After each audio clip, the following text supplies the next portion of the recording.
Hello everybody, welcome back to my channel Literary Academia. Today we are going to discuss a new topic which has been added to the syllabus of UPLT grade, and that is post-colonial literature. Post colonial literature जहाँ तक मैं समझ सकती हूँ कि ये पढ़ाया नहीं गया है आज तक किसी उतने अच्छे से नहीं इसको डील किया गया है, क्योंकि पहली बार ये टॉपिक ऐड हुआ है हमारे सिलेबस में और बच्चे भी भागते हैं, टीचर्स भी उतना इसको इम्पोर्टेंस नहीं देते हैं।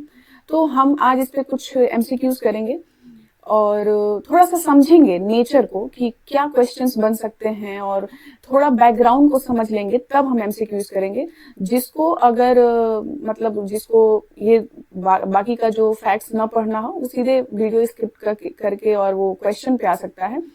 और जिसको थोड़ा बैकग्राउंड नॉलेज लेना है, समझना है कि आखिर ये क्या है लिटरेचर, पोस्ट कॉलोनियल लिटरेचर क्या है, तो थोड़ा सा वो हमारे साथ बेयर करेगा। तो हम स्टार्ट करते हैं। हमारे आपके और हमारे सिलेबस में क्या है, पोस्ट कॉलोनियल लिटरेचर। आप देखेंगे पोस्ट और कॉलोनियल दोनों एक ही में लिखा है, ठीक है।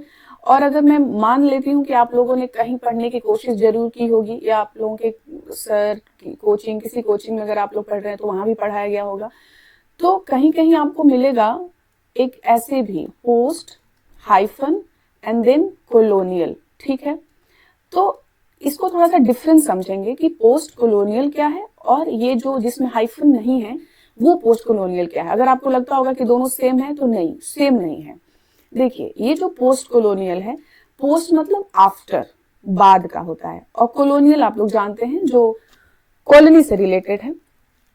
तो ये क्या है, ये हिस्टोरिकल ही टाइम पीरियड है कि जो कॉलोनियल पीरियड था, जब अंग्रेज आके और अलग अलग कंट्रीज में कॉलोनी बना के रहते थे, तो वो हमारा कॉलोनियल हो गया, यानी कॉलोनी से रिलेटेड, ठीक है।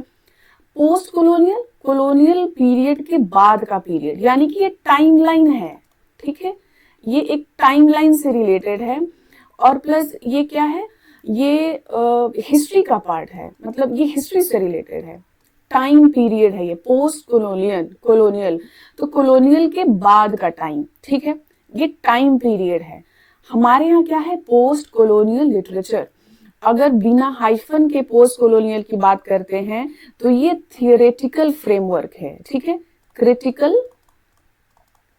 क्रिटिकल एंड थियोरेटिकल, मतलब कि ये literature, I am sorry, wait, ये क्या है, ये थियोरेटिकल, ये लिटरेचर से जुड़ा हुआ टर्म है। ये पोस्ट कॉलोनियल लिटरेचर, मतलब पोस्ट कॉलोनियल लिटरेचर जो है, ये लिटरेचर इसलिए आया है क्योंकि जो ये पोस्ट कॉलोनियल है, जिसमें कि हाइफन नहीं है, ये लिटरेचर, थियरी, क्रिटिकल थिंकिंग से जुड़ा हुआ है। तो अब आप लोग दोनों में डिफरेंस पैदा देख सकते हैं कि पोस्ट में अगर हाइफन है पोस्ट कॉलोनियल में, तो वो एक टाइमलाइन है, वो डेट से रिलेटेड है, हिस्ट्री का पार्ट है। But without hyphen post colonial एक में है, यानी कि ये थियरी की बात करेगा, लिटरेचर की बात करेगा, और इसीलिए आप लोगों में है पोस्ट कॉलोनियल लिटरेचर, ठीक है। इतना मुझे लगता है कि इतना आप लोगों को क्लियर होगा। अब हम देखेंगे 2-3 वर्ड्स और देखेंगे, ठीक है। एक है हमारे पास कॉलोनी, ठीक है, जैसे कि ये हो गई कॉलोनी। कॉलोनी क्या थी, कॉलोनी ये थी कि जब अंग्रेज हमारे यहाँ आए, मतलब हमारे यहाँ भी आए, और बहुत सारे और भी, जैसे अफ्रीका हुआ, ऑस्ट्रेलिया हुआ, इवन अमेरिका में भी ये लोग अंग्रेज जो ब्रिटेन के जो लोग थे, ये अलग अलग जगहों पे गए और वहां पे कॉलोनी बना के रहने लगे, ठीक है। उसी को बोलते हैं कॉलोनी, ठीक। फिर एक दूसरा वर्ड आता है कोलोनाइजर। ये सारे वर्ड जब आप लोग पोस्ट कॉलोनियल लिटरेचर पढ़ेंगे तो ये सब मिलता है, इसलिए पहले इसको डिस्कस कर लेंगे तो आगे आप लोगों को बेटर समझ में आएगा। कोलोनाइजर क्या है, जो कॉलोनी बनाने वाला है, यानी कि जो ब्रिटिशर्स हैं, ठीक है, इनको व्हाइट्स भी बोलते हैं। व्हाइट लोग थे तो इनको व्हाइट्स बोलते हैं, यानी कि गोरे लोग। तो कॉलोनाइजर व्हाइट्स हो गया, ठीक है। एक और वर्ड आएगा, उसका भी स्पेस रखते हैं, बाद में लिखेंगे। तीसरा है हमारे पास एक और वर्ड, कोलोनाइज्ड, ठीक है, कोलोनाइज्ड। अब कोलोनाइज्ड कौन है, जिसको कोलोनाइजर ने कॉलोनी में कोलोनाइज्ड किया, यानी जिस पे रूल किया। जो कोलोनाइज्ड हैं वो कौन कौन है, ब्लैक्स हैं। अब आप लोग ये मत सोचिएगा कि हम लोग तो ब्लैक नहीं है, ठीक है। जो ब्रिटेन का नहीं था उस वक्त ऐसा माना जाता था, सब ब्लैक्स की ही कैटेगरी में आते हैं, चाहे वो अफ्रीका के लोग हों, चाहे एशिया के लोग हैं, जहां जैसे हम लोग थे, हम सब ब्लैक्स में आते थे। या तो इंडिजिनियस कहा जाता था, ठीक है। इंडिजिनियस मतलब उस जिस जगह, कोई अगर मान लीजिए कोई एशिया है तो एशिया के लोग, एशिया के रहने वाले लोग इंडिजिनियस कहाएंगे, ठीक है। दो और टर्म आता है, एक आता है ओरिएंट और एक आता है ऑक्सीडेंट। पहला वर्ड हम देखते हैं ओरिएंट, आप लोग लिख लेंगे इसको, ठीक है। ओरिएंट है और एक है ऑक्सीडेंट, बहुत फेमस वर्ड, ये सारे समझ जाइए कि क्या पता यही पूछ दे कि ओरिएंट क्या है, ऑक्सीडेंट क्या है। ओरिएंट ईस्ट को कहा जाता था, ये तब की बातें हैं, मतलब जब कॉलोनाइज्ड चीजें थी, जब कॉलोनाइजर थे हमारे यहाँ, ठीक है। अभी भी ये थियरी में चलता है। तो ओरिएंट क्या है, ओरिएंट ईस्ट को कहा जाता है, द ईस्ट को, और जो ऑक्सीडेंट है वेस्ट को, ठीक है। ओरिएंट में कौन कौन आता है, ईस्ट में एशिया के लोग, ठीक है। इसमें आ जाएंगे मिडिल ईस्ट के लोग, और साउथ अफ्रीका के लोग आ जाएंगे, और ये अरेबियन लोग आ जाएंगे, ठीक है, ईस्ट। इनको कहा जाता था ओरिएंट, और ऑक्सीडेंट में आ जाएंगे वेस्ट के यूरोपियन लोग, ठीक है, यूरोपियन लोग, व्हाइट्स आ जाएंगे। तो और ये किसने कैटेगराइज किया था, ये टर्म किसने दिया था, ये यही व्हाइट लोगों ने दिया था, ये कॉलोनाइजर ने दिया था। ओरिएंट को क्या कहा था, नालायक, बार्बरिक, अनसिविलाइज्ड, गंवार, आप ऐसे समझिए, ठीक है। ये बोला था ओरिएंट को, ठीक है, कि अपने कल्चर में डूबे रहते हैं, इनका कल्चर क्या है, गंवार है, अनसिविलाइज्ड है, इंफीरियर है। और ऑक्सीडेंट, इन्होंने अपने को क्या बोला, ऑक्सीडेंट, और ये ऑक्सीडेंट क्या है, सुपीरियर, अपने आप को क्या कहा, सुपीरियर, और हम लोगों को ओरिएंट को क्या कहा, इंफीरियर। तो दो वर्ड, यानी कि कॉलोनाइजर व्हाइट है और कॉलोनाइजर ही क्या है, ऑक्सीडेंट है, ठीक है। ऑक्सीडेंट, दो तीन नाम आ गए, ये अलग अलग नाम बस हो सकते हैं लेकिन सब सेम है। और ओरिएंट कौन है, यही कॉलोनाइज्ड है, कॉलोनाइज्ड, ओरिएंट, ब्लैक्स, इंडिजिनियस, ठीक है। आप लोग लिखते जाएंगे, यहाँ पे पेन उतनी अच्छे से चलती नहीं है तो सब में सब हो जाएगा, बट ठीक है, इतना क्लियर है। तो हमने क्या क्या देखा, हमने देखा कॉलोनी, हमने देखा कॉलोनाइजर, जिनको, जो व्हाइट लोग थे जो आके हम पे रूल करते थे, जो ब्लैक लोगों पे रूल करते थे। कॉलोनाइज्ड, जो रूल हो रहे थे, जिन पे रूल किया जा रहा था, ठीक है, वो कॉलोनाइज्ड थे, ब्लैक्स थे, इंडिजिनियस थे, उनको ओरिएंट भी कहा जाता था। ओरिएंट इंफीरियर, जिन पे रूल करते थे उनको इंफीरियर मानते थे, अपने आप को ऑक्सीडेंट मानते थे, सुपीरियर मानते थे, ठीक है। आई होप कि मैंने इतना आप लोगों को समझा दिया। और अपने आप को साइंटिफिक मानते थे, मॉडर्न, रैशनल, प्रोग्रेसिव, ये सारी चीजें वो अपने आप को मानते थे। अब हम क्वेश्चन के माध्यम से देखेंगे, और बीच बीच में कुछ चीजें जो की कॉन्सेप्ट्स आएंगी हम उसको समझते चलेंगे, ठीक है। मैं इसको एक बार इरेज कर देती हूँ। Okay, now okay, the first question is, post colonial is also referred to as, post colonial को और क्या क्या कह सकते हैं। पहला है थर्ड वर्ल्ड लिटरेचर स्टडीज, दूसरा है कॉमनवेल्थ लिटरेचर, ठीक है। तो आंसर हो जाएगा डी, यानी कि ए और बी दोनों है, थर्ड वर्ल्ड लिटरेचर और कॉमनवेल्थ लिटरेचर। मैं आगे अभी क्वेश्चंस में मैं डिस्कस करूंगी कि ये थर्ड वर्ल्ड लिटरेचर क्या है, कॉमनवेल्थ लिटरेचर क्या है, ठीक। ये पीडीएफ टेलीग्राम चैनल पे दे दिया जाएगा, आप सभी लोग डिस्क्रिप्शन बॉक्स में टेलीग्राम चैनल का लिंक होगा, वहां से आप टेलीग्राम चैनल ज्वाइन करेंगे और पीडीएफ वहां पे आपको मिल जाएगा, ठीक है। Post colonial literature refers to writings, तो क्या कह रहा है कि जो पोस्ट कॉलोनियल लिटरेचर है वो किस तरह की राइटिंग को रिफर करता है। तो इसका आंसर हो जाएगा ये पहला, before and after domination of colonised country, ठीक है। जो कॉलोनाइज्ड कंट्रीज थी, यानी कि कॉलोनाइज्ड मतलब जिनको कॉलोनाइजर ने कॉलोनाइज किया है, कॉलोनाइज्ड पीपल या कॉलोनाइज्ड कंट्रीज जिन पे रूल हुआ, ठीक है, उनके पहले और आफ्टर डोमिनेशन की, जब वो डोमिनेट नहीं हो रहे थे तो कैसा सिचुएशन था, फिर डोमिनेट हुए और डोमिनेशन के बाद उनकी सिचुएशन कैसी थी, ये सब जिन वर्क्स में डील किया जाता है वो उसको कहते हैं पोस्ट कॉलोनियल लिटरेचर। ठीक है। तीसरा क्वेश्चन है, the term third world studies was coined bye. Third world studies ये एक टर्म है, इसको किसने कॉइन किया है? एल्फ्रेड सोवे।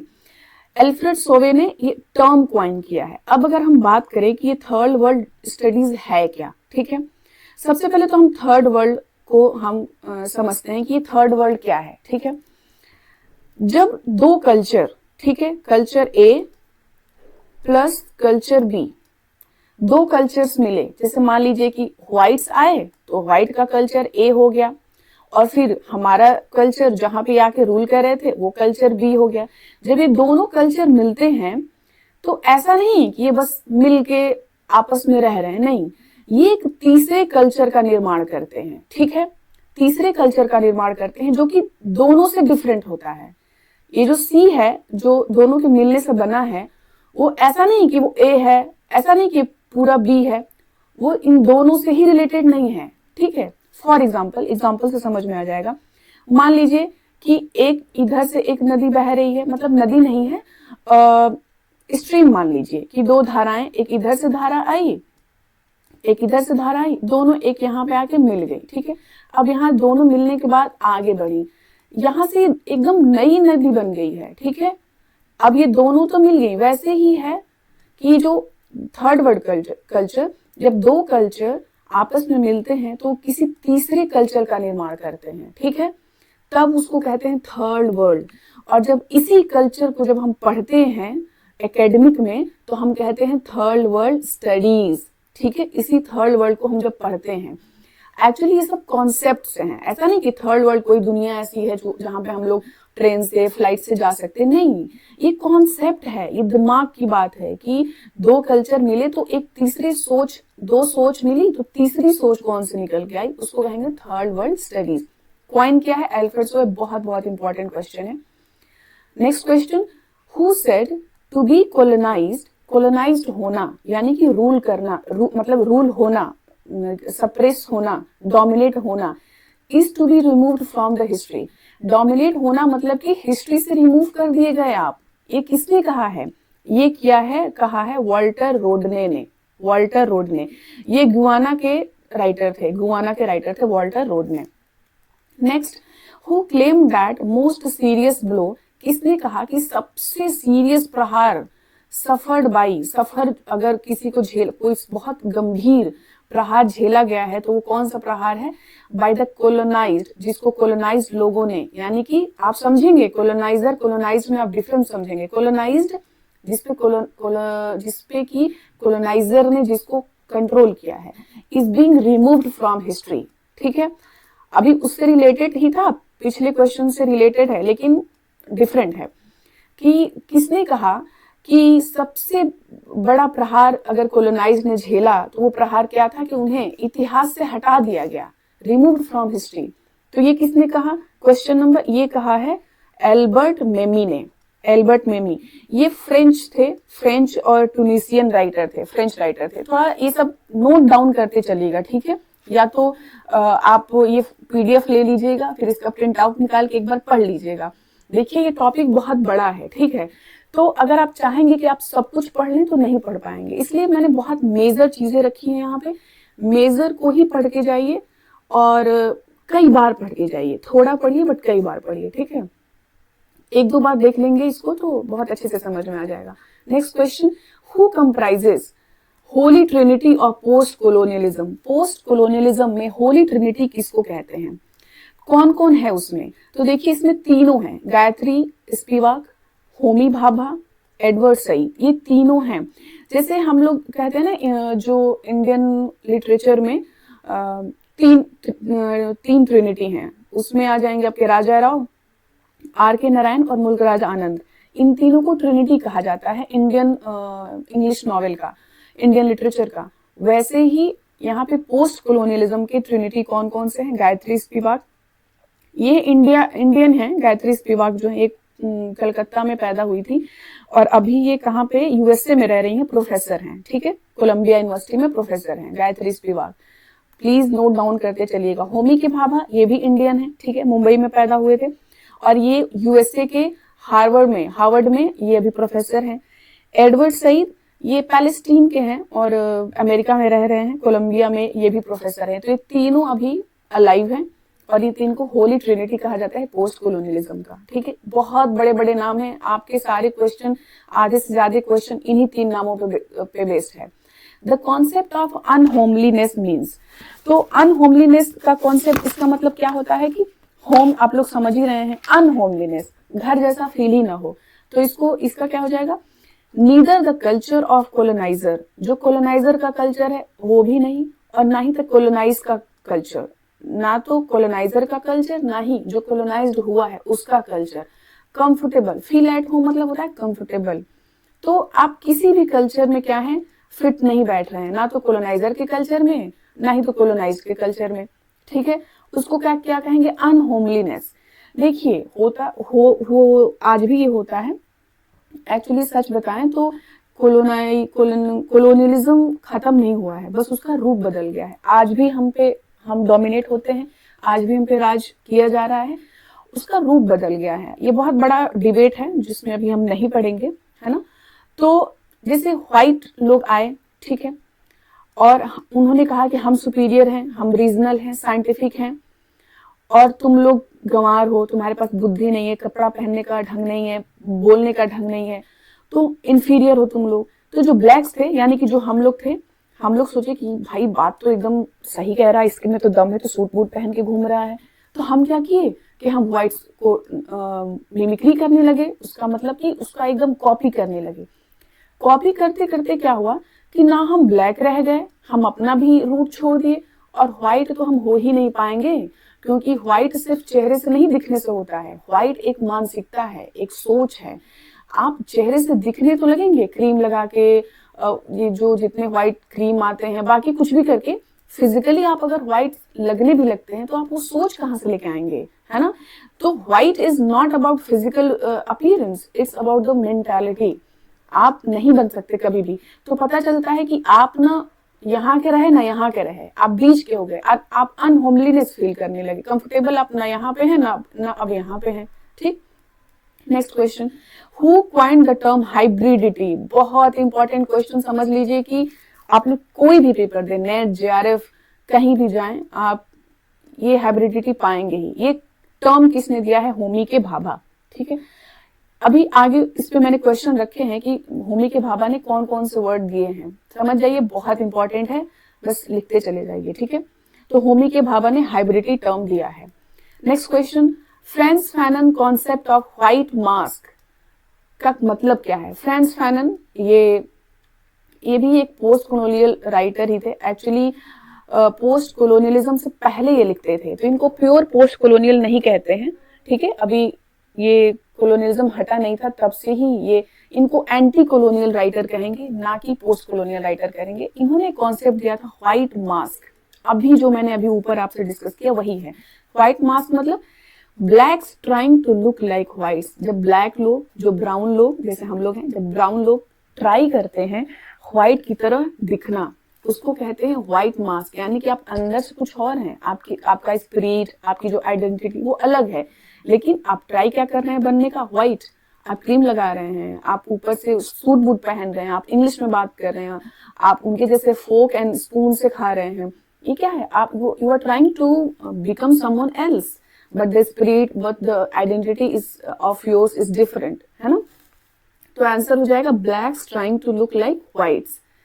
Next, according to Fanon what is new colonialism. बहुत इंपॉर्टेंट, आप लोग इससे इतना ज्यादा रिलेट करेंगे कि न्यू कॉलोनियलिज्म क्या है। देखिए, हमने पढ़ा कॉलोनियलिज्म, जबकि व्हाइट्स आए और हम पे राज किए, उसको हम कहते हैं कॉलोनियलिज्म। जब उसकी हम स्टडी करते हैं तो पोस्ट कॉलोनियलिज्म के बाद जब वो कॉलोनी हट गई, जब देश आजाद हो गए, उसके बाद उनकी स्थिति क्या थी, तो हम उसको कहते हैं post colonialism. What is this new colonialism, ruled by native elites. बहुत इंपॉर्टेंट है, जब आपके ही अपने देश के जो एलिट्स हैं, जो पढ़े लिखे सभ्य लोग हैं, जो अमीर लोग हैं, जो कैपिटलिस्ट हैं, जब वो आप पे रूल करें तो उसको कहते हैं न्यू कॉलोनियलिज्म। क्या आपके यहाँ है, सोचिएगा, बहुत ज्यादा यही है ना, चारों तरफ यही फैला है। We are being ruled by our elites. Next question, of mimicry and man, the ambivalence of colonial discourse is written by. इसको लिखा है होमी के भाभा।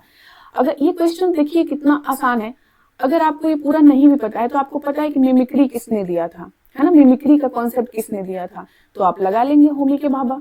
एम्बिवलेंस का कॉन्सेप्ट किसने दिया, अगर ये नहीं याद है, अगर ये याद है तो आप कह देंगे होमी के भाभा। अगर मिमिक्री, एम्बिवलेंस, हाइब्रिडिटी, इन सब टर्म से रिलेटेड कुछ है तो 90% केसेस में आप होमी के भाभा को मारेंगे। ठीक है, मैंने लास्ट में रखे हैं, बहुत सारी चीजें इंपॉर्टेंट रखी हैं, आप वीडियो को लास्ट तक देखिएगा। Next question, who originated the term subaltern, किसने ये टर्म दिया सबल्टर्न। तो अगर टर्म की बात करें कि सबल्टर्न वाला जो एक टर्म है, वर्ड है, ये तो दिया है एंटनी ग्राम्स्की ने, ठीक है, लेकिन सबल्टर्न स्टडीज, अभी नेक्स्ट क्वेश्चन आ ही गया। देखिए सबल्टर्न कौन होते हैं, सबल्टर्न होते हैं, मान लीजिए कि ये है हमारा नेशन, हमारा जो देश है ये है सेंटर, ठीक है, सेंटर में कौन है, इलीट्स हैं, ठीक है, इलीट्स हैं सेंटर में, अमीर हैं, कैपिटलिस्ट हैं, रिच पीपल सेंटर में है। किनारे पे कौन है, पेरिफेरी पे कौन है, पेरिफेरी पे कौन है, सबसे पहले तो कास्ट वाइज भी लोग हैं, जो सबसे यहाँ पे तो पुअर ही है, पुअर है, कास्ट बेस्ड जो लोग हैं, जिनको आप निचली छोटी जात के लोग कहते हैं, वो हैं, जो इकोनॉमिकली पुअर हैं वो हैं, वुमेन है, वुमेन मार्जिनलाइज है, तो जो यहाँ पेरिफेरी पे है, जो किनारे है, उसको कहते हैं सबल्टर्न।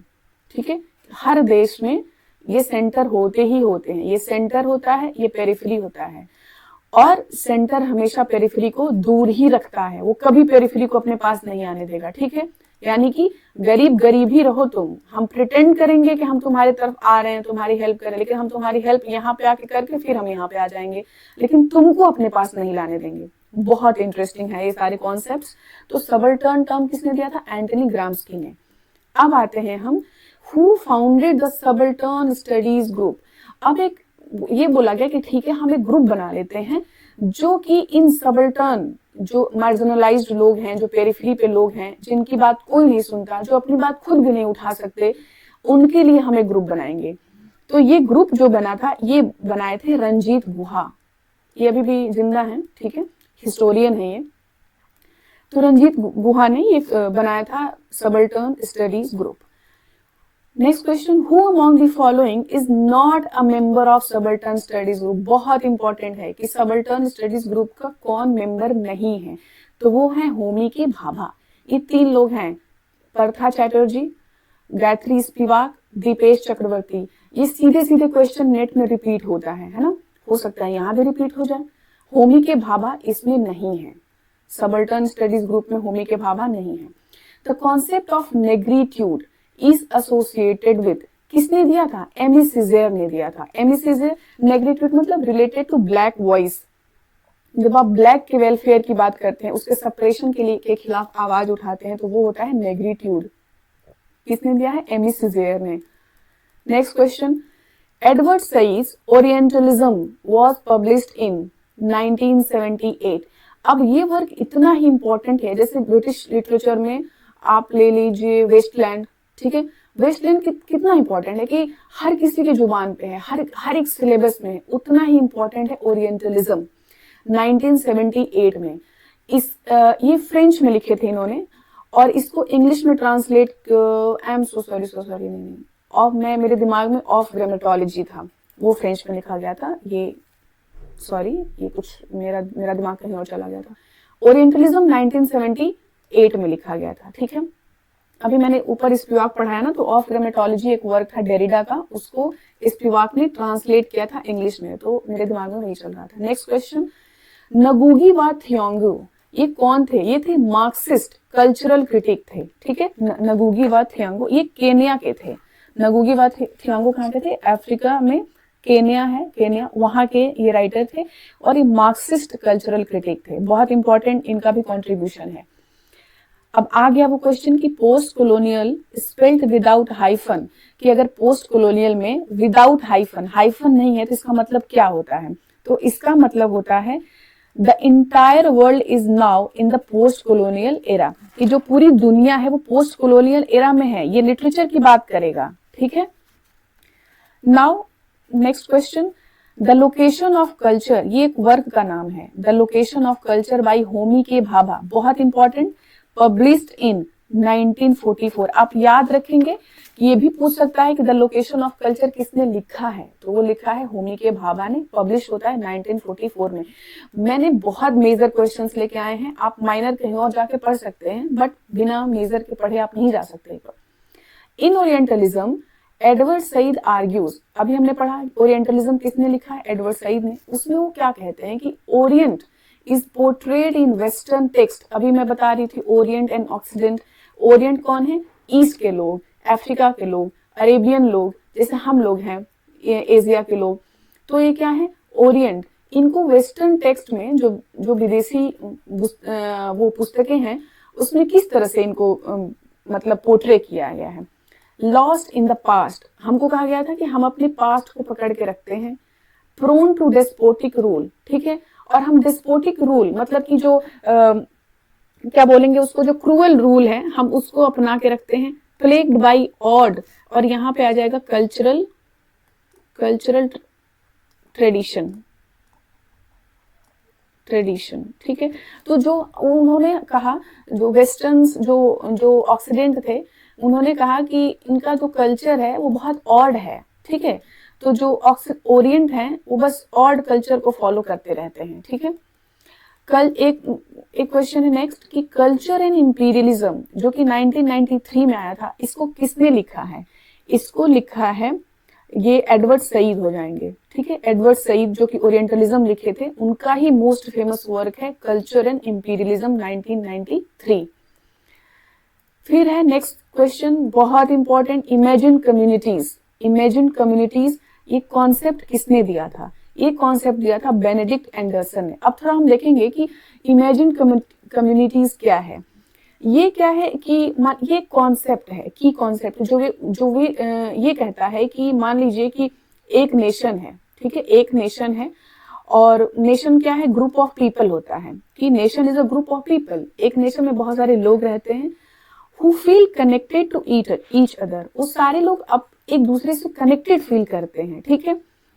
हालांकि they will never meet most, कि अगर आप यहाँ यूपी में रह रहे हैं और यहाँ पे तमिलनाडु में, हम फील करते हैं कि अच्छा तमिलनाडु के हैं तो हमारा एक कनेक्शन है, हालांकि हम भले कभी मिले ना होते हैं, ठीक है। क्यों, ऐसा क्यों है, क्योंकि ये जो कंट्री का कॉन्सेप्ट है ये हमें बांध के रखता है कि एक हमारी आइडेंटिटी है कि हम एक नेशन के लोग हैं, ठीक है। हम मिले या ना मिले, ठीक है, लेकिन हम एक दूसरे से कनेक्टेड फील करते हैं। इमेजिन कम्युनिटीज, हमको लगता है कि हम एक ही कम्युनिटी के लोग हैं, हम ये चीज इमेजिन करते हैं। इमेजिन कम्युनिटीज, ये कॉन्सेप्ट दिया था बेनेडिक्ट एंडरसन ने। नेक्स्ट, हु रोट, एक वर्क है साइंस टेकन फ्रॉम वंडर्स, ठीक है, question of ambivalence and authority under a tree outside Delhi 1985। ये यहाँ से लेके यहाँ तक ये वर्क का नाम है। मैंने क्या कहा था कि एम्बिवेलेंस का कॉन्सेप्ट दिया था होमी के भाभा ने, ठीक है। तो अगर इतना पता है तो हम 90% केसेस में हम होमी के भाभा के यहाँ जाएंगे। ये वर्क का नाम है 1985, याद रखेंगे। The concept of white man's burden is associated with, ये जाएंगे रुडयार्ड किपलिंग। इनका एक वर्क था किम, आपने पढ़ा होगा, ठीक है। ये इसी फिलॉसफी को, व्हाइट मैन्स बर्डन को उसमें प्रैक्टिस किया जाता है। क्या है व्हाइट मैन बर्डन्स, ये सब 2-3 बार आप इस वीडियो को देखिएगा तब आपको समझ में आएगा। पीडीएफ निकलवा लीजिएगा, ये पहली बार में डिफिकल्ट लग सकता है बट बहुत इंटरेस्टिंग भी है। व्हाइट मैन्स बर्डन है, व्हाइट मैन हम लोग समझ गए थे, जो यूरोप के लोग हैं, जो व्हाइट पीपल हैं, जो अपने आप को सुपीरियर समझते हैं। उनका बर्डन क्या है, उनके पास एक बर्डन है, और वो बर्डन क्या है कि उनको ट्रेंड करना है। उनको ट्रेंड करना है किसको, उनको ट्रेंड करना है किसको, ओरिएंट को।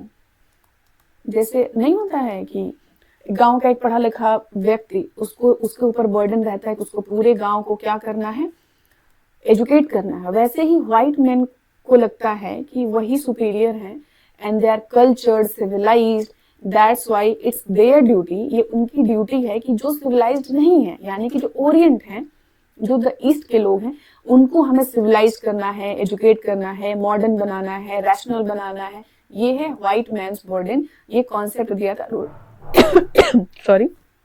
रुडयार्ड किपलिंग ने, ठीक है। One of the following is not strictly a post colonial critic.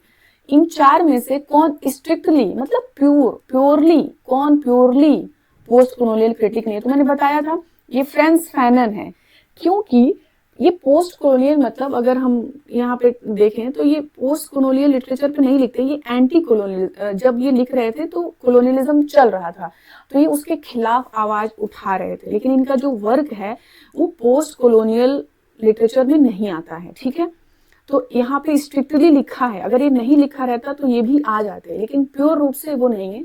Saeed हैं, होमी के भाभा हैं, गायत्री स्पिवाक हैं। ठीक, फिर है 26, question number 26, when the journal, एक जर्नल है यहाँ से ट्री कॉन्टिनेंटल, ये इसका जर्नल का नाम है ट्री कॉन्टिनेंटल, लॉन्च, ये कब लॉन्च हुआ था? Which according to Robert Young एक राइटर है, इनके हिसाब से जो ट्री कॉन्टिनेंटल है इज द फाउंडिंग मोमेंट, ये एक इंपॉर्टेंट मोमेंट था, फाउंडिंग मोमेंट था पोस्ट कॉलोनियल थियरी के लिए। तो कुल मिला के ये पूछा जा रहा है कि ट्री कॉन्टिनेंटल कब लॉन्च हुआ था? तो ये हुआ था 1966 में। थोड़ा सा जान जाएंगे इसके बारे में। जो ट्री कॉन्टिनेंटल ये जो जर्नल है, एक हुआ था कॉन्फ्रेंस, ठीक है, उसका नाम था ट्री कॉन्टिनेंट, एक्चुअली ये कहाँ, ट्री कॉन्टिनेंटल कॉन्फ्रेंस इसका नाम ही था ऐसे, tree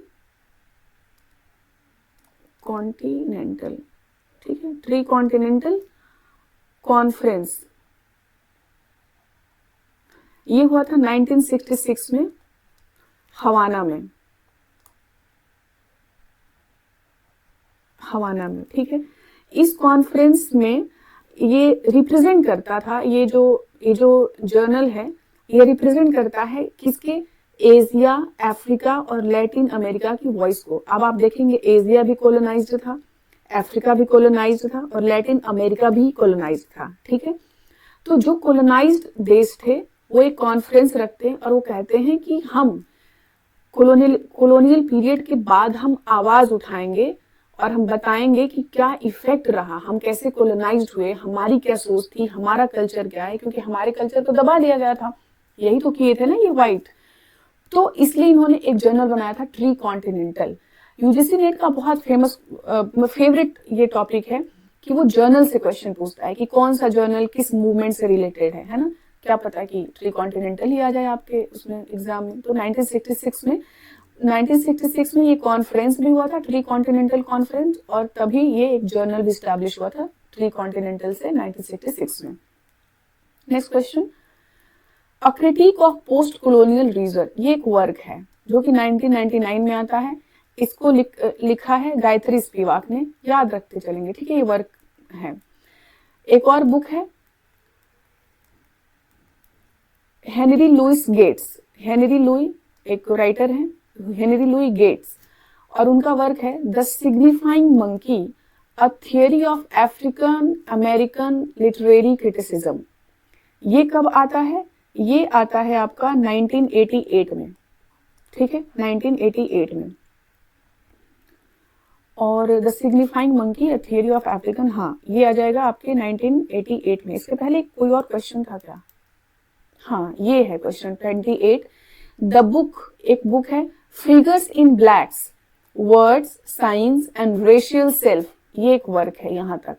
figure in black, words, science and racial self, ये किसने लिखा? यही हेनरी लुई गेट्स ने लिखा है, ठीक है।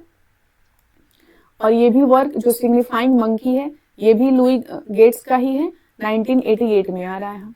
Question number 30, the post colonial critic 1990 में लिखी जा रही है, इसको कौन लिख रहा है? इसको लिख रहे हैं गायत्री स्पिवाक, ठीक है, post colonial critic Gayatri Spivak. Next question, who among the following wrote decolonizing the mind, बहुत इंपॉर्टेंट, डीकोलोनाइजिंग माइंड 1986 में, इसको लिखते हैं नगुगी वा थियांगो, यस नगुगी वा थियांगो।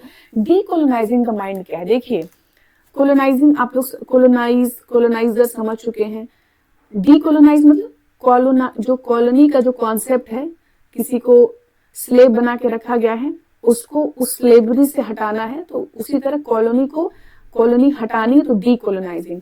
अब आपने फिजिकल लेवल पे तो कॉलोनीज हट गई, आप स्वतंत्र हो गए, देश जो है इंडिपेंडेंस मिल गया, लेकिन दिमाग का क्या? दिमाग तो अभी भी कोलोनाइज्ड है, उसी को डीकोलोनाइजिंग द माइंड। जब आप माइंड को डीकोलोनाइज की बात करते हैं कि mental slavery is more dangerous than physical slavery, ठीक है। आपको बांध कर रखा जाए चेन में और उससे छुड़ाना आसान है, लेकिन आपका दिमाग बांध लिया जाए, वो स्लेव बन जाए, वो ज्यादा खतरनाक है। तो डीकोलोनाइजिंग द माइंड 1986 में आता है, नगुगी वा थियांगो, ठीक है। केनियन क्रिटिक है, अभी मैंने बताया था, थियरिस्ट हैं और ये कल्चरल डीकोलोनाइजेशन को प्रमोट करते हैं। Next question, the literature of combat. Literature of combat का जो कॉन्सेप्ट है वो किसने दिया था? वो दिया था फ्रांस फैनन ने। ये है सी, फ्रांस फैनन ने। नेक्स्ट क्वेश्चन एडवर्ड सईद का है, बिगिनिंग्स। हमने क्या पढ़ा था एडवर्ड सईद का? अभी हमने ओरिएंटलिज्म मोस्ट इंपॉर्टेंट वर्क उनका पढ़ा था और उन्हीं का वर्क है बिगिनिंग। ये कब आता है? 1975 में। Term mimicry is associated with, अभी हमने बात किया था होमी के भाभा, हमने अभी हम आगे चल के पढ़ेंगे, मैंने ये रखा है मिमिक्री, एम्बिवलेंस, हाइब्रिडिटी, ये सब होमी के भाभा के टर्म्स हैं। और पूछता है, पोस्ट कॉलोनियल लिटरेचर की बात हो और होमी के भाभा न पूछे जाए, इम्पॉसिबल। तो ये होमी के भाभा मैंने मिमिक्री वर्ड दिया था। Next question, the world, the text, the critic. 1983 में ये वर्क आया है। ये वर्क का पूरा एक बुक है, ठीक है, the world, the text and the critic, जो कि पब्लिश हुई थी 1983 में। किसने लिखा है? इसको लिखा है एडवर्ड सईद ने। देख रहे हैं कितने सारे क्वेश्चन है एडवर्ड सईद पे। फाउंडेशन यहीं से स्टार्ट होता है। Next question, black literature and literary theory, जो कि 1984 में आ रहा है। इसको कौन लिख रहा है? इसको लिख रहे हैं Henry Louis Gates. Homecoming, next question, homecoming publish हो रही है 1972 में। इसको कौन लिख रहा है? इसको लिख रहा है ये नगुगी वा थियांगो सर ने लिखा है हमारे होम कमिंग, ठीक। Question number 38, who argued that, किसने कहा कि अफ्रीकन लिटरेचर, जो अफ्रीका का लिटरेचर है, कैन ओनली बी रिटन, सिर्फ लिखा जा सकता है अफ्रीकन लैंग्वेज में। यहाँ तक कि हम अफ्रीकन लैंग्वेज में ही अफ्रीका का लिटरेचर लिखा जा सकता है। ऐसा इसलिए कि आप, अगर आपका देश गुलाम है, आपने उसको छुड़ा लिया, आपका देश कोलोनाइज्ड है, आपने अंग्रेजों को भगा दिया, आपका देश फ्रीडम मिल गया उसको, लेकिन आप अभी भी उसकी लैंग्वेज यूज कर रहे हैं अपनी आइडेंटिटी बताने के लिए, आप अफ्रीकन कल्चर लिटरेचर को बताने के लिए आप अफ्रीकन इंग्लिश लैंग्वेज यूज कर रहे हैं, गलत है। ये कहा नगुगी वा थियांगो ने, ठीक है। उन्होंने कहा कि नहीं, आप अफ्रीकन लैंग्वेज यूज करिए अफ्रीकन लिटरेचर को लिखने के लिए, ठीक। नेक्स्ट क्वेश्चन है question number 39, which African writer, किस अफ्रीकन राइटर ने बेड फेयरवेल, फेयरवेल कहा किस चीज को? To the English language, English language को अलविदा कहा, बाय बाय कहा, एज अ व्हीकल, एक व्हीकल के तौर पे, for any of my writings. किसने कहा कि मैं इंग्लिश लैंग्वेज को एक व्हीकल, एक साधन के रूप में यूज नहीं करूंगा अपने वर्क्स के लिए? अभी ऊपर वाला क्वेश्चन नगुगी वा थियांगो ने ही इंग्लिश लैंग्वेज को मतलब रिजेक्ट किया था। फिर एक और वर्क है, past the last post, थियराइजिंग post colonialism and post modernism. ये पूरा वर्क है यहाँ से यहाँ तक, ठीक है। ये किसने लिखा है? Ian Adam and Helen tiffin ने। ये कब पब्लिश होता है? 1990, ठीक है। हु सेड, किसने कहा? Who said that text are worldly, जो शब्द होते हैं, देखिए टेक्स्ट यहाँ पे क्या है? बुक से है, बुक, टेक्स्ट का मतलब है बुक्स। बुक्स आर वर्ल्डली, जो बुक्स होती हैं वर्ल्डली होती हैं। वर्ल्डली अफेयर, जो दुनियादारी है, जो दुनिया की पॉलिटिक्स है, उससे इन्फ्लुएंस्ड होती है। टू सम डिग्री, कुछ डिग्री तक, कुछ हद तक, दे आर इवेंट्स, ये घटनाएं ही हैं। Books are nothing but events. कोई हर बुक जो होती है वो किसी न किसी घटना से इंस्पायर्ड होती है, इसलिए क्या कहा जाता है? They are events. जो बुक्स होती हैं वो वर्ल्डली होती हैं, वो वर्ल्डली अफेयर, दुनिया के अफेयर से इंस्पायर्ड होकर आप कोई बुक लिखते हैं। और इतना ही नहीं, कुछ हद तक आप ये भी कह सकते हैं कि वो इवेंट्स हैं, वो घटनाएं ही हैं, बुक्स नहीं घटनाएं हैं। एंड इवन, और they when they appear to deny it, जब वो कहती हैं कि वो घटनाएं नहीं है, जब वो इस बात को डिनाई करती हैं, they have nevertheless as a part of the social world, ठीक है। तो दे हैव नेवरदलेस, वो इतना ही नहीं, they are the part of social world, वो सोशल वर्ल्ड की पार्ट बन जाती हैं, human life and of course historical moments in which they are located and interpreted. जिस यहाँ पे क्या है, हिस्टोरिकल मोमेंट्स, जिस हिस्ट्री के जिस मोमेंट पे वो लिखी जाती हैं उसी मोमेंट को वो इंटरप्रेट करती हैं, आर लोकेटेड एंड इंटरप्रेटेड, और उसी के कॉन्टेक्स्ट में इंटरप्रेट की जाती है। फॉर एग्जाम्पल एक ले लेंगे, हम एग्जाम्पल ले लेंगे, आज के टाइम में अगर कोई बुक लिखी जा रही है, ठीक है, तो अगर मान लीजिए कि अगर हम किस पे बुक लिखें, अगर हम टेररिज्म पे कोई अगर आज के टाइम में बुक लिखी जाएगी, पेन को ठंड लग गई है, पेन चल नहीं रही है, ठीक है, अगर हम टेररिज्म, ठीक है, टेररिज्म पे कोई बुक लिख रहे हैं, तो आज के टाइम में अगर टेररिज्म पे बुक लिखाएगा तो चाइना इन्वॉल्व होगा उसमें, पाकिस्तान इन्वॉल्व होगा उसमें, बांग्लादेश इन्वॉल्व होगा उसमें, ठीक है, और आज के टेररिज्म को आज के ही कॉन्टेक्स्ट में अगर आप इंटरप्रेट करेंगे तो वो ज्यादा समझ में आएगा, ठीक है। तो अगर हम टेररिज्म पे कोई बुक लिखते हैं तो आप इग्नोर नहीं करते जो हमारे टेरिटरी पे हो रहा है। हमारी टेररिज्म पे बुक ही इसलिए आ रही है क्योंकि टेररिज्म हमारे टेरिटरी पे हो रहा है। तो जब कोई भी बुक लिखी जाती है, ठीक है, आज के टाइम में अगर रिलीजन पे बुक लिखिए तो ये आप इसलिए बुक लिख पा रहे हैं क्योंकि इस तरह की जो सिचुएशन है वो आपके कंट्री में है, आपका हिस्टोरिकल मोमेंट यही तो है, ये हमारा हिस्ट्री का मोमेंट है, इस तरह की बातें हैं, तभी आप बुक लिख पाते हैं, ठीक है।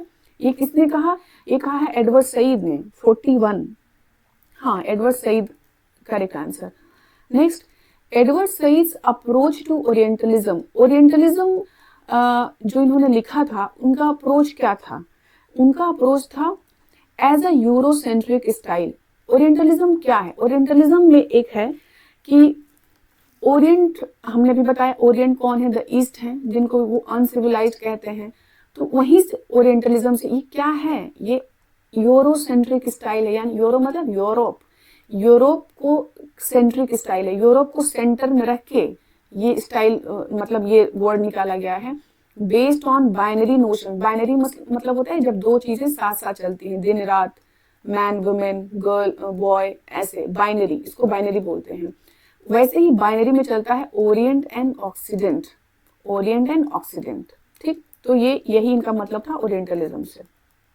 नेक्स्ट वो क्वेश्चन, वोल्सोइंका का एक वर्क है, वोल्सोइंका राइटर हैं, क्रिटिक हैं, myth literature and African world, myth literature and the African world, ये एक वर्क है, कब पब्लिश होता है, ये पब्लिश होता है 1976 में, 1976 में।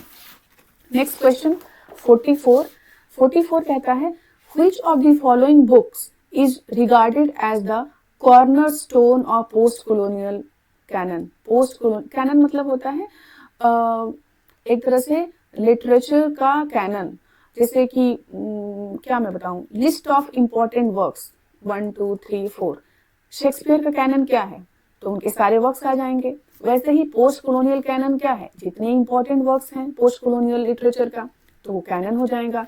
उसका कॉर्नरस्टोन यानी कि मोस्ट इंपॉर्टेंट बुक क्या हो जाएगी, ओरिएंटलिज्म। ओरिएंटलिज्म अभी मैंने ऊपर बताया, आप लोग कमेंट करेंगे कि ओरिएंटलिज्म का पब्लिकेशन डेट क्या है। Next question, who among the following, इन चारों में से किसने कहा, said that Edward Said orientalism, कि एडवर्ड सईद का जो ओरिएंटलिज्म है, जो वर्क है, इनॉग्रेटेड, उसने स्टार्ट किया पोस्ट कॉलोनियल फील्ड। उसने क्या स्टार्ट किया, उसने स्टार्ट किया पोस्ट कॉलोनियल फील्ड, ठीक है। Why this is not working, okay. किसने कहा, ये कहा है होमी के भाभा ने। कौन कहा है, Homi K Bhabha. Now the I think this is the last question. Frantz Fanon wrote 2 of the following books. ये जो 4 हैं, जो 3 वर्क्स हैं, इसमें से 2 वर्क फ्रांस फैनन ने लिखा है। कौन कौन सा है, तो पहला है ब्लैक स्किन, व्हाइट मास्क, और एक सी वाला है the rich of the earth. तो आंसर हो जाएगा डी, बोथ ए एंड सी। अब देखिए कितना इंपॉर्टेंट है ये दोनों का पब्लिकेशन डेट बहुत पूछता है। 1952 black skin and white mask आया था, और the rich of the earth है वो आया था 1961 में। ब्लैक स्किन यानी कि हम ब्लैक हैं, जो अफ्रीकन के जो लोग हैं, जो हमारे यहाँ के जो ब्राउन लोग हैं, हम ब्लैक हैं, बट हम ये जो व्हाइट्स हैं उनकी मिमिक्री करके हम एक व्हाइट मास्क चढ़ाना चाहते हैं, है ना। तो अगर आप व्हाइट बनने की कोशिश करते हैं तो आपको याद रहे कि आपकी स्किन ब्लैक ही है, आपकी आत्मा ब्लैक है, आपकी मेंटालिटी ब्लैक है, आपकी आइडेंटिटी ब्लैक है, आप सिर्फ व्हाइट का मास्क चढ़ा रहे हैं। तो आप न घर के होंगे न उधर के, तो आप वैसे भी नहीं होंगे, ठीक है। लास्ट क्वेश्चन आज का है, द एम्पायर राइट्स बैक 1989। बहुत इंपॉर्टेंट क्वेश्चन है, ये यूजी पीजी में पढ़ाया जाता है सेंट्रल यूनिवर्सिटीज में। ये किसने लिखा है? ये तीनों ने मिलकर लिखा है, बिल एशक्रॉफ्ट, गैरेथ ग्रिफिथ और हेलेन टिफिल, ठीक है, हेलेन टिफिल, ये 3 राइटर हैं, ऑल ऑफ द एबव हो जाएंगे। तो ये रहे हमारे, मेरे हिसाब से मैंने कुछ जितना मुझे समझ में आया, मैं ये मेरे मेजर क्वेश्चंस थे इसमें, राइटर्स और वर्क्स। अब मैं थोड़ा सा और इसमें कुछ मैंने अपने हिसाब से रखा है जो मुझे समझ में आया है। मेन फिगर्स, कुछ इंपॉर्टेंट लोग और उनके कुछ की टर्म्स जो उन्होंने कुछ दिए हैं पोस्ट कॉलोनियल डिस्कोर्स में, यानी कि पोस्ट कॉलोनियल लिटरेचर में। तो कौन कौन है? क्वेश्चन के माध्यम से आपने बहुत लोगों को जान भी गए होंगे। पहला है एडवर्ड सईद, ठीक है, इनका की वर्ड है ओरिएंटलिज्म, इनका वर्क भी है और वहीं से एक टर्म भी निकल के आया है ओरिएंटलिज्म। इनका सेंट्रल आइडिया क्या था? Critics western representation of the east. ये ओरिएंटलिज्म में क्या करते हैं, जो वेस्ट जो जैसे रिप्रेजेंट करता है ईस्ट को, यानी ओरिएंट को, इसको दिखाते हैं, एक्सपोज करते हैं यूरोसेंट्रिसिज्म को। अगर आप लोग ये सोच रहे होंगे कि ये मतलब सपोर्ट करते हैं वेस्टर्न आइडेंटिटी, मतलब वेस्टर्न रिप्रेजेंटेशन को, जो वेस्टर्न सोच है, तो नहीं, ये उनको एक्सपोज करते हैं और उनको बताते हैं कि कैसे वो ईस्ट और वेस्ट का बाइनरी वर्ड निकाले हैं और कैसे वो अपने आप को सुपीरियर बताते हैं और बाकी ईस्ट के जो कंट्रीज हैं, जो कॉलोनाइज्ड कंट्रीज हैं, उनको वो इन्फीरियर बताते हैं। तो वो होता है ना कि एक्सपोज करना, वो करते हैं। और ये डिफाइन करते हैं orientalism as a discourse of power and domination. Orientalism क्या है? कुछ नहीं, एक बातचीत है पावर एंड डोमिनेशन का। यही वेस्टर्न लोग जो व्हाइट पीपल हैं, ये हमें, उनके पास पावर है और वो डोमिनेट करते हैं ब्लैक्स को, ठीक।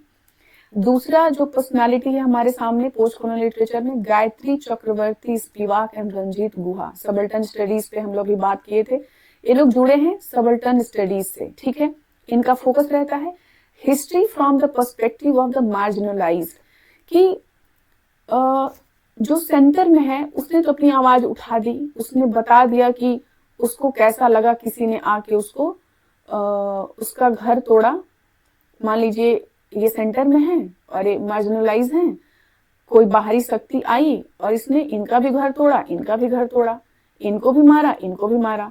अब ये सेंटर में है, जब इन लोगों ने भगाए, जब इन लोगों ने ये आक्रमणकारियों को भगाया, तो इन लोगों के पास सारे रिसोर्सेज थे, ये अमीर थे, इनके पास इनको सुनने वाले लोग थे, इनके पास साधन थे, तो इन्होंने तो अपना दुख दर्द बता दिया कि हमें कैसा लगा, हमें क्या फील हुआ। लेकिन इनका क्या, इनके पास तो ना पैसा है, ना ही इनके बारे में कोई सुनने वाला है, तो ये मार्जिनलाइज लोग, इनकी आवाज कौन सुनेगा। तो हिस्ट्री इन्होंने तो बताई, लेकिन इनकी हिस्ट्री, तो हिस्ट्री फ्रॉम मार्जिनलाइज पर्सपेक्टिव, इनके नजर से हिस्ट्री क्या थी, इसको आवाज दिया सबल्टन स्टडीज ने। एक क्वेश्चन आता है, कैन द सबल्टन स्पीक? क्या मार्जिनलाइज लोग बोल सकते हैं? तो गायत्री स्पिवाक ने ये कहा कि यस दे कैन स्पीक। देखिए कभी कभी क्या होता है, ये जो अमीर हैं ये कहते हैं कि जो गरीब है, जो मार्जिनलाइज है, जो रिक्शा पुलर है, जो ऑटो चलाने वाला है, वो नहीं बोल सकता अपने लिए, तो हम उसके लिए बोलेंगे, हम एनजीओ चला चला के उसके बिहाफ से बोलते हैं। गायत्री स्पिवाक इस चीज को क्रिटिसाइज करते हैं, कहते हैं कि नहीं, आप उसको स्पेस दीजिए, आप उसको उतना पावर दीजिए कि वो अपने हिस्से का बोल पाए, आप क्यों बोलेंगे उसके हिस्से का, है ना। इस कॉन्सेप्ट को वो क्रिटिसाइज करती हैं। आप उसके वेलफेयर के चक्कर में आप उससे उसकी आवाज भी छीन रहे हैं, ठीक। ये सारे बड़े बड़े टर्म्स हैं, लेकिन आप जब एक बार समझने लगेंगे तो आपको बहुत मजा आएगा, ठीक है। फिर एक अगला राइटर है हमारे पास, जैन मोहम्मद। इन्होंने माइनॉरिटी डिस्कोर्स को दिया था, माइनॉरिटी डिस्कोर्स की बात की थी। फोकस था इनका binary opposition between colonizer and colonized. वही मैंने बोला, white, black and whites, colonizer and colonized, ये बाइनरी साथ साथ चलता था, ठीक है। लिटरेचर क्या है? Literature as a site of resistance of minority voices. Literature जो लिखा गया कॉलोनियल पीरियड के बाद, उसमें इन लोगों ने माइनॉरिटी वाइज वॉइसेस अपनी आवाज दी कि हम लिटरेचर के माध्यम से कितना मतलब विरोध कर सकते हैं। हम फिजिकली विरोध करके तो उन्हें भगा दिए, लेकिन अब हम लिटरेचर के माध्यम से हम अपनी आवाज उठाएंगे और हम विरोध करेंगे। नेक्स्ट राइटर बारबरा हार्लो, इन्होंने रेजिस्टेंस लिटरेचर की बात की थी, ठीक है। नेक्स्ट आ जाएंगे, अभी जो हमने लास्ट क्वेश्चन में देखा था, Bill Ashcroft, Gareth Griffith and Helen Tiffin, ये तीन एक साथ इन्होंने लिखा था the empire writes back. Empire वहीं से निकला है, ब्रिटिश एम्पायर, जैसे कि उन लोगों ने जिसको कोलोनाइज किया एशिया, जैसे हम लोग अफ्रीका एंड अमेरिका, उसको ब्रिटिशर्स ने बोला अपना एम्पायर। तो एक वर्क है कि जब कॉलोनियल पीरियड खत्म हुआ तो एम्पायर राइट्स बैक, एम्पायर ने लिखना शुरू किया। आपने जिसको एम्पायर माना, जिस कंट्रीज को अपना हक माना, अब वही कंट्रीज आपको वापस लिख के बता रही है लिटरेचर में कि how you were cruel, how you suppressed us, how you snatched our identity from us, ठीक है। तो द एम्पायर राइट्स बैक, ठीक, एक ही वर्ड था। जैसे language and power in post colonial writing, rewriting and resisting colonial narrative, की जो colonial perspective था कि हम अच्छे और ब्लैक्स बुरे, ये जो नैरेटिव था इसको री राइटिंग दोबारा लिखी जा रही थी, ठीक है। नेक्स्ट एक और है Peter Nazareth, Frederic Jameson, George M Wilberger, third world literature हमने बात किया था, इनका इन्होंने कॉन्सेप्ट दिया था। नेक्स्ट हमारे क्या बोलेंगे, शादी के दुल्हा, ठीक है। तो होमी के भाभा उतने ही जरूरी हैं जैसे कि शादी में दुल्हा होता है ना। तो Homi K Bhabha post colonial literature में बहुत इंपॉर्टेंट है। इन्होंने टर्म दिया है हाइब्रिडिटी, रट लेंगे, टिप ऑफ द टंग होना चाहिए, समझ जाइए। हाइब्रिडिटी यानी कि जब दो कल्चर मिक्स होके मिलते हैं आपस में तो वो एक कल्चरल मिक्सिंग, तो तीसरा एक कल्चर का तीसरा ही रूप सामने आता है, तो उसको बोलेंगे हाइब्रिडिटी। फिर एक टर्म दिया था मिमिक्री, इमिटेशन विद डिफरेंस, कि आप व्हाइट्स को, इन वेस्टर्न को, कोलोनाइजर को इमिटेट करते हैं, पता चलता है कि ना आप अपने आइडेंटिटी का है और उनकी आइडेंटिटी आप ले भी नहीं सकते, तो वो होगा mimicry. Ambivalence, contradictory colonial attitudes, जो कॉलोनियल एटीट्यूड्स था ये इनका अपने लिए कुछ और था और हमारे लिए कुछ और था। सिविलिटी टर्म दिया था, इम्पोज्ड कॉलोनियल नॉर्म्स, ठीक है, कि तुम गंवार हो, तुम अनसिविलाइज हो, किसको, ब्लैक्स को कहा गया। तुम हमारा पर्सपेक्टिव अपना लो, तुम अपना रिलीजन चेंज करके क्रिश्चियन हो जाओ, तुम हमारे तरह सूट बूट पहनो, इम्पोज किया गया हम लोगों पे, कॉलोनियल रूल इम्पोज किया गया। तो ये चार terms tip of the tongue होने चाहिए, हाइब्रिडिटी, मिमिक्री, एम्बिवेलेंस, सिविलिटी, ठीक है। कुछ और लास्ट में मैंने रख दिया है, जैसे जो पोस्ट कॉलोनियल राइटर्स हैं, क्रिटिक्स हैं, उनको कौन से अवार्ड मिले हैं, थोड़ा देख लेंगे, इसको क्या पता कि पूछ दे यहाँ से। तो पहला राइटर है वोल सोइंका। वोल सोइंका पहले अफ्रीकन राइटर थे, ये नाइजीरिया के थे, कि जिनको नोबेल प्राइज मिला। इनको नोबेल प्राइज मिलता है 1986 में, ठीक है, किसको, वोल सोइंका को। सेकंड वीएस नेपॉल, ये ट्रिनिडाड एंड टोबैको के हैं, यूनाइटेड किंगडम में रहते हैं, इनको नोबेल प्राइज मिलता है 2001 में। सब रट लीजिएगा, है ना। इसको पेज पे लिख के अपने जहाँ पे आप सोते हैं, जहाँ पे आपका स्टडी टेबल है, वहां पे चिपका लेंगे, सुबह शाम इसको पढ़ेंगे, एग्जाम आते आते याद हो जाएगा। अलग से इसको बहुत रटने की जरूरत नहीं है। जेम कोटजी साउथ अफ्रीका के हैं, इनको नोबेल प्राइज मिलता है 2003 में। ये सभी पोस्ट कॉलोनियल राइटर हैं। डोरिस लेसिंग जिम्बाब्वे के हैं, इनको नोबेल प्राइज मिलता है 2007 में, ठीक है। सलमान रश्दी, हमारे अपने सलमान रश्दी इंडियन हैं बट यहाँ पे रहते नहीं है, इनको बुकर प्राइज मिलता है मिडनाइट चिल्ड्रन के लिए 1981 में।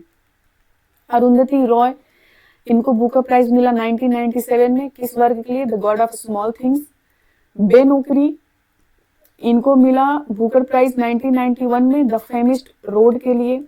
जेम कोटजी, बुकर प्राइज मिलता है इनको 1983 में, 1999 में, 2 बार इनको बुकर प्राइज मिलता है। किरण देसाई, अनिता देसाई जो आपके सिलेबस में है, फेयरवेल पार्टी की जो लिखी है शॉर्ट स्टोरी, उनकी बेटी है, बुकर प्राइज 2006 में। किसके लिए मिलता है, द इनहेरिटेंस ऑफ लॉस। आप क्वेश्चन आप कमेंट करके बताएंगे, the pen is struck now, आप एक बताएंगे क्वेश्चन आंसर करेंगे कमेंट बॉक्स में कि जो इनकी मदर थी अनिता देसाई जो हमारे सिलेबस में है, उनको कितनी बार बुकर प्राइज के लिए शॉर्टलिस्ट किया गया था, उनको बुकर प्राइज मिला था कि नहीं मिला था, ये आप जरूर बताएंगे। नेक्स्ट राइटर है झुम्पा लाहिरी, ठीक है, इनको पुलित्जर प्राइज मिला था फॉर फिक्शन 2000 में, interpreter of maladies. Booker prize America में मिलता है, ठीक है। फिर हमारी जो लास्ट आज की राइटर हैं वो है Pulitzer prize for fiction Junot Diaz. Junot Diaz 2008 में मिलता है इनको पुलित्जर प्राइज, किस वर्क के लिए? The brief wondrous life of Oscar wow, ठीक है। तो इतना मैंने रखा, अगर मुझे और कुछ समझ में आएगा तो मैं एक और कुछ वीडियो बना दूंगी, एक या कुछ मैटर होगा तो मैं टेलीग्राम ग्रुप में डाल दूंगी, आप लोग प्लीज वहां पे देख लें। और एक चीज और समझने की जरूरत है कि पहली बार सिलेबस में पोस्ट कॉलोनियल लिटरेचर आया है, ठीक है।